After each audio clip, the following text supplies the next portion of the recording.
মুসলিমদের জন্মদিন পালন করা কি জায়েজ?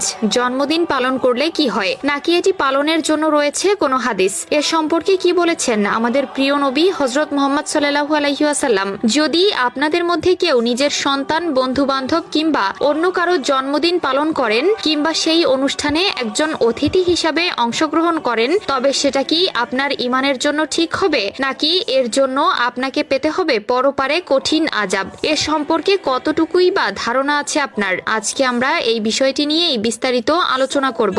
তবে প্রথমেই বলে দেই, এই জন্মদিনের অনুষ্ঠান করা যারা পছন্দ করেন না তারা কমেন্টে একবার আলহামদুলিল্লাহ বলবেন, কারণ ভিডিওর পরবর্তীতে আপনারা যা শুনবেন তা শুনে অনেকে আনন্দিত অনুভব করবেন। বর্তমান সমাজে জন্মদিন পালন করা একটি প্রতিনিয়তের অনুষ্ঠানে পরিণত হয়েছে। প্রতিনিয়ত অনেক মুসলিম পরিবারের সন্তানেরা নিজের জন্মদিন পালন করার নামে বন্ধু বান্ধব কিংবা আত্মীয় স্বজনদের নানাবিধভাবে আপ্যায়ন করে থাকছে, যেখানে তারা স্বল্প থেকে অনেক পরিমাণ অর্থ ব্যয় করে। কিন্তু শরীয়ত অনুযায়ী এগুলো মোটেই সঠিক নয়, কারণ ইসলামী শরীয়তে জন্মদিন পালন করার বিষয়ে সরাসরি কোনো হাদিস নেই। মূলত এই জন্মদিন পালন একটি রীতিনীতি যা মূলত অমুসলিম সংস্কৃতি থেকে এসেছে এবং ইসলামের প্রাথমিক যুগে এ ধরনের কোনো প্রচলন ছিল না। ইসলামের দৃষ্টিতে প্রতিটি কাজকে বিশুদ্ধ উদ্দেশ্য ও শরীয়তের নির্দেশনার আলোকেই বিচার করা হয়। কারণ এই জন্মদিন যদি একটি মুসলিম সমাজের কোনো রীতি থাকতো, তবে পৃথিবী সৃষ্টির পর থেকেই এই পর্যন্ত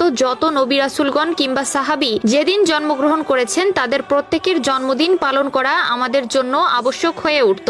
ইসলামের প্রাথমিক যুগে জন্মদিন পালন করার কোনো রীতি ছিল না, এমনকি ছিল না এটি নবী করিম সাল্লাল্লাহু আলাইহি ওয়াসাল্লামের যুগেও। সুতরাং কেউ যদি ইসলামের এই রীতিনীতি উপেক্ষা করে এই অনুষ্ঠান পালন করতে যায়, তবে সেটি বিদআত হিসাবেও গণ্য হতে পারে। কারণ নবী করিম সাল্লাল্লাহু আলাইহি ওয়াসাল্লাম সহিহ বুখারীর 2697 এবং সহিহ মুসলিমের 1718 নম্বর হাদিসে বলেন, যে ব্যক্তি আমাদের ধর্মের মধ্যে এমন কিছু নতুন বিষয় সংযোজন করে যা এর মধ্যে নেই, সে সকল কিছুই প্রত্যাখ্যিত।